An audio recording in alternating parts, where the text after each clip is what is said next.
Hello students. आज हम लोग की क्लास एम एस वर्ड की है। ठीक है, तो सबसे पहले आज हम लोग एम एस वर्ड पे क्या बनाना सीखेंगे तो उसको देख लेते हैं हम लोग।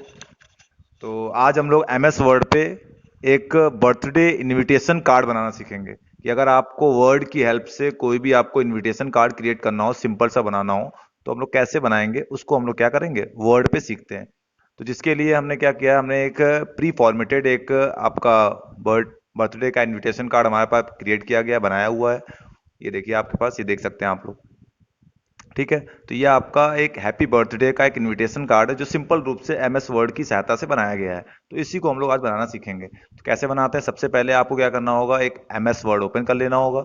एमएस वर्ड को ओपन करने के लिए हम लोग स्टार्ट पे जाते हैं। स्टार्ट पे आने के बाद सर्च ऑप्शन पर आते हैं और सर्च ऑप्शन पे आने के बाद यहाँ पे टाइप करना होता है आपको वर्ड। ठीक है, या फिर आप रन कमांड का भी यूज कर सकते हैं। तो रन कमांड से भी वर्ड ओपन कर सकते हैं, और या फिर आपने यहाँ पर क्या कर लिया, सर्च कर लिया। यहाँ पर आपने वर्ड टाइप किया। देखिए वर्ड टाइप करने पे देखिए लिख के आ रहा है वर्ड 2013 वर्जन लिख के आ रहा है। तो यहाँ पर हम लोग क्लिक कर देंगे। क्लिक करने से क्या है कि देखिए हमारे पास जो वर्ड का pre formatted birthday invitation card वो हमारा ओपन हो गया। तो हम लोग बनाना सीखेंगे। तो सबसे पहले हमने क्या किया, न्यू डॉक्यूमेंट्स हमारे पास ओपन होना चाहिए। तो हमने न्यू डॉक्यूमेंट यहाँ से क्रिएट कर लिया, ब्लैंक डॉक्यूमेंट, जिस पर हम लोग क्या करेंगे, बर्थडे का इन्विटेशन कार्ड बनाएंगे।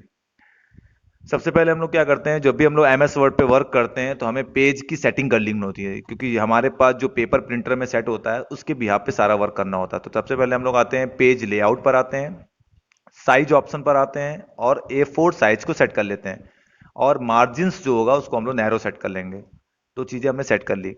अब उसके बाद हम लोग क्या करते हैं, सीधे सीधे हम लोग अब यहाँ पर हम लोग जूम इतना कम करते हैं। जूम कम करने के लिए हमको जूम के लिए स्टेटस बार पे आना होगा। देखिए सबसे नीचे आती है स्टेटस बार, स्टेटस बार पे आना होगा। और राइट हैंड साइड में देखिए हमारे पास जूम स्लाइडर का एक ऑप्शन आता है जिसमें माइनस आता है और प्लस आता है। अगर जूम आउट करना है तो उसके लिए माइनस पे आप कंटिन्यू क्लिक करेंगे, अगर आपको जूम प्लस करना है तो आप क्या करेंगे, प्लस पे क्लिक करेंगे। तो हमें क्या करना है, जूम इतना थोड़ा सा कम करना है कि हमारे सामने पूरा पेज सेट हो जाए, विंडो में सामने पूरा पेज आ जाना चाहिए। इतना हमको पेपर सेट करना है। तो हमने जूम का लेवल पहले कम कर लिया।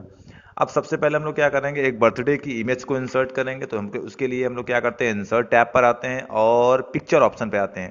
तो देखिए हमारे पास पिक्चर ऑप्शन आ रहा है। आप पिक्चर पर आएंगे, पिक्चर पर आने के बाद आपकी पिक्चर जिस ड्राइव में जहां पर भी सेव है आप उसको वहां से सेलेक्ट करेंगे। तो हम लोग आते हैं दिस पीसी आपका माई कंप्यूटर होता है। फिर आप एफ ड्राइव को करेंगे सेलेक्ट, जिस भी ड्राइव में हो उसको आपने ओपन किया डबल क्लिक करके। फिर उसके बाद वॉलपेपर्स नाम का फोल्डर अपने ओपन लिया। ओपन करने के बाद असाइनमेंट नाम का एक फोल्डर होगा, उसको आपने सेलेक्ट किया।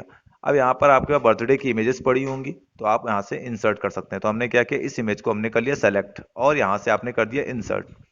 इंसर्ट करने के बाद क्या करेंगे, इस इमेज की विड्थ और हाइट को छोटा बड़ा करना हो, मान लीजिए इस इमेज का स्केल छोटा बड़ा करना हो, तो उसके लिए हम लोग क्या कर सकते हैं, ये देखिए साइड में सिलेक्शन पॉइंट्स आते हैं। तो यहाँ से आप इमेज को ड्रैग करके आप छोटा कर सकते हैं। देखिए रिसाइजिंग पॉइंटर बन के आता है। तो यहाँ से अपनी इमेज का जैसा भी साइज आपको सेट करना हो वो साइज आप यहाँ से चूज कर सकते हैं। सेट करने के बाद हम लोग क्या करेंगे, अब यहाँ पर आपको इसका थोड़ा सा लेआउट चेंज करना है, उसकी स्टाइल चेंज करनी है। तो हम लोग आते हैं, जैसे ही कोई इमेज हमारी सेलेक्ट होती है तो सेलेक्ट होने पर क्या होता है, फॉर्मेट टैब आता है, पिक्चर टूल आता है। जैसे ही आप बाहर क्लिक कर देंगे मतलब डी सेलेक्ट पिक्चर हो जाएगी, तो देखिए फॉर्मेट टैब चला जाता है। तो हमने क्या किया, यहाँ पर पिक्चर को हमने किया सेलेक्ट और सिलेक्शन करने के बाद हम लोग आते हैं फॉर्मेट टैब पर आते हैं। और यहाँ पर देखिए पिक्चर स्टाइल्स का एक ऑप्शन आता है, यहाँ पर आप क्लिक करेंगे। क्लिक करने के बाद आप यहाँ से स्टाइल कोई भी चूज कर सकते हैं। देखिए डिफरेंट स्टाइल आपको मिलती है पिक्चर्स की। तो हमने यहाँ पर ये ले लिया जिसका नाम है बेवल रेक्टेंगल, इसको आपने कर लिया सेलेक्ट। तो हमारे पास पिक्चर की स्टाइल देखिए राउंड कॉर्नर में बेवल इफेक्ट में आ जाएगी। फिर आपने बाहर क्लिक कर दिया जिससे हमारे पास पिक्चर डीसेलेक्ट हो गई। अब हम लोगों को एक शेप ड्रॉ करना है। शेप को ड्रॉ करने के लिए हम लोग इंसर्ट टैब पर आते हैं। इंसर्ट टैब पे आने के बाद शेप्स ऑप्शन पर आते हैं और हम लोगों ने यहाँ से रेक्टेंगल को सिलेक्ट किया। राउंड शेप का रेक्टेंगल जो है उसको हमने क्या किया, यहाँ पर ड्रॉ कर लिया इस तरीके से।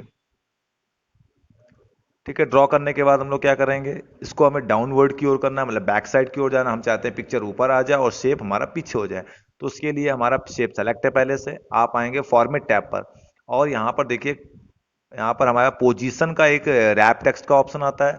और रैप टेक्स्ट पर आने के बाद आपने कर दिया बिहाइंड टेक्स्ट। बिहाइंड टेक्स्ट करने से क्या होगा, जो हमारा शेप होगा वो पिक्चर के पीछे हो जाएगा। रैप टेक्स्ट और बिहाइंड टेक्स्ट ये कर देंगे आप, जिससे हमारे पास जो शेप होगा वो बैकवर्ड हो जाएगा।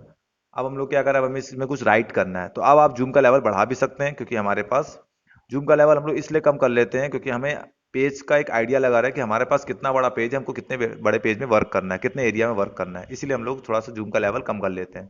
अब आप जूम के लेवल को बढ़ा सकते हैं। अब हम लोग क्या, इसमें कुछ राइट करना हो तो राइट करने के लिए हम लोग क्या करते हैं, इंसर्ट पर आएंगे आप। इंसर्ट पर आने के बाद आपने यहाँ से वर्ड आर्ट ले लिया। वर्ड आर्ट, वर्ड आर्ट जो होते हैं वो डेकोरेटेड टेक्स्ट होते हैं, थोड़ा स्टाइलिश होते हैं, इसलिए आप वर्ड आर्ट का यूज कर सकते हैं आप। तो यहाँ से हमने क्या ले लिया, वर्ड आर्ट ले लिया। तो वर्ड आर्ट को लेने के बाद वर्ड आर्ट का देखिए टेक्स्ट एरिया आ जाएगा, आप इसमें टाइप करेंगे। आप इसमें लिखा आपने हैप्पी, HAPPY और एंटर। फिर आपने BIRTHDAY और एक्सक्लेमेशन का साइन ड्रॉ किया। अब इस टेक्स्ट बॉक्स को आप क्या करेंगे, इस तरीके से आपने मूव किया, यहाँ से स्टार्ट किया, ये बॉक्स आपका इतना बड़ा होना चाहिए। अब इसके बाद आपने इसका अलाइन चेंज किया, कंट्रोल A सेलेक्ट ऑल करेंगे, कर्सर रखने के बाद राइट अलाइन करना है तो राइट के लिए आप कंट्रोल+R करेंगे, R। साइज को अगर इंक्रीज करना हो तो अपने कीबोर्ड से आप कंट्रोल शिफ्ट और ग्रेटर देन की को प्रेस करेंगे आप। तो आपने कंट्रोल शिफ्ट ग्रेटर देन का यूज किया, ठीक है। अब उसके बाद दो लाइनों के बीच में स्पेस देखिए थोड़ा ज़्यादा आ रहा है तो उसको कम करना होगा, तो जिसके लिए हम लोग क्या करते हैं, हम लोगों ने टेक्स्ट बॉक्स पूरा किया सेलेक्ट, कंट्रोल A से सेलेक्ट हो जाएगा टेक्स्ट पूरा। आप होम टैब पर आएंगे, लाइन स्पेसिंग ऑप्शन पर आएंगे, जो मिलेगा आपको पैराग्राफ ग्रुप में मिलेगा। आप लाइन स्पेसिंग ऑप्शन पर आइए और यहाँ पे लगा दिया आपने 1.0। उसके बाद आपने यहाँ पे कर दिया रिमूव स्पेस आफ्टर पैराग्राफ, लगा दिया आपने, जिससे हमारे पास क्या होगा, दोनों लाइनों के बीच का स्पेस कम हो जाएगा।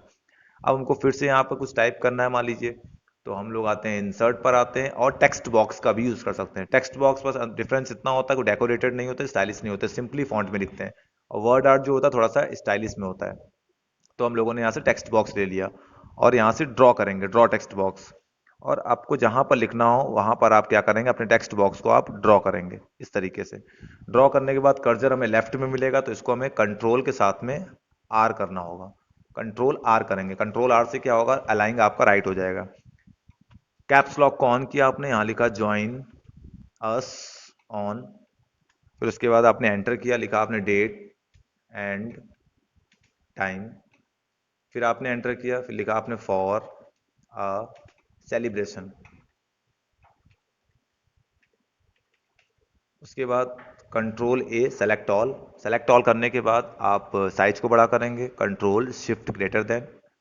दो लाइनों के बीच का स्पेस कम करना है तो फिर आपको वही ऑप्शन यूज करना होगा, होम टैब पर आएंगे। होम टैब पर आने के बाद लाइन स्पेसिंग ऑप्शन पर आते हैं और 1.0 का स्पेस सेट कर दिया आपने और यहाँ से रिमूव स्पेस आफ्टर पैराग्राफ लगा दिया आपने। अब यहाँ पर देखिए जो टेक्स्ट बॉक्स ड्रॉ किया उसमें आपका व्हाइट कलर पीछे फिल है, तो हम लोग इसको हटाएंगे। इसको आपने क्या, सेलेक्ट बॉक्स को, फॉर्मेट पर आइए और शेप फिल पर आइए। यहाँ से आपने नो फिल कर दिया, आउटलाइन देखिए ब्लैक आ रही है, शेप आउटलाइन पर आएंगे और आपने नो आउटलाइन कर दिया, जिससे हमारी आउटलाइन और फिल आपका दोनों हट जाएगा। अब आपको जो भी चीज़ बोल्ड करनी है, कलर देनी हो, सेलेक्ट किया आपने। बोल्ड करने के लिए कंट्रोल B कीबोर्ड से प्रेस करते हैं। आपको लगता है कि इन सब में कलर देना हो टेक्स्ट में, तो टेक्स्ट को आपने क्या, सेलेक्ट, होम टैब पर आइए और यहाँ से देखिए आप कोई भी कलर चूज कर सकते हैं। जो भी कलर आपको देना हो वो कलर आप यहाँ से दे सकते हैं, जो कलर आपको सेट करना हो। वो आपकी चॉइस है, जो भी कलर आपको देना हो यहाँ से आप कलर दे सकते हैं। स्टाइल वगैरह आपको लेनी है, देखिए स्टाइल सेट कर सकते हैं आप, जो भी स्टाइल आपको सेट करनी हो अपने वर्ड आर्ट की, तो यहाँ से आप स्टाइल ले सकते हैं। इसमें आपको कोई कलर देना हो तो इसको आपने किया सेलेक्ट, कर्सर रखेंगे आप और उसके बाद कंट्रोल A किया आपने और उसके बाद यहाँ से आप फॉन्ट कलर दे सकते हैं। देखिए जो कलर आपको देना हो कलर आप सेट कर सकते हैं। अब फाइनली आपको लास्ट में क्या करना होगा, इसका प्रिंट प्रीव्यू देखना हो किस तरीके से प्रिंट आउट निकलता है। प्रिंट प्रीव्यू देखने के लिए हम लोग अपने कीबोर्ड से कंट्रोल F2 का यूज करते हैं। कंट्रोल F2 से क्या होगा, ये देखिए आपको प्रीव्यू मिलेगा। ये आपका A4 पेपर है जिसमें आपको ये प्रीव्यू मिलेगा। स्केप कर दीजिए। प्रिंट आउट निकालना हो तो आप कंट्रोल पी करेंगे आप। और कंट्रोल पी करने के बाद यहाँ पर देखिए हमारा प्रिंटर का नेम लेना होता है। जो भी आपके पेपर की सेटिंग्स हैं वो पेपर की सेटिंग यूज करिए आप। उसके बाद आप डॉक्यूमेंट को प्रिंट कर दीजिए। नंबर ऑफ कॉपीज दे सकते हैं, एक कॉपी प्रिंट करनी है, दो कॉपी प्रिंट करनी हो, 50 कॉपी प्रिंट करनी है, तो जिससे जितना आपको प्रिंट करना हो कॉपीज देकर आप उसका प्रिंट आउट निकाल सकते हैं आप। ओके, तो इस तरीके से हम लोगों ने क्या सीखा, एक सिंपल फॉर्म में एक बर्थडे इनविटेशन कार्ड बनाना सीखा, वो भी MS वर्ड की सहायता से। तो MS वर्ड पे पिक्चर्स का यूज करके, वर्ड आर्ट का यूज करके, टेक्स्ट बॉक्स एंड शेप्स का यूज करके हम लोग किस तरीके से बना सकते हैं अपने बर्थडे इनविटेशन कार्ड को सिंपल फॉर्म में, तो वो आप लोगों ने सीखा है। तो इसको आप लोग देख लीजिए, समझ लीजिएगा और बाकी आप लोग बार बार इसकी प्रैक्टिस करें आप। ओके।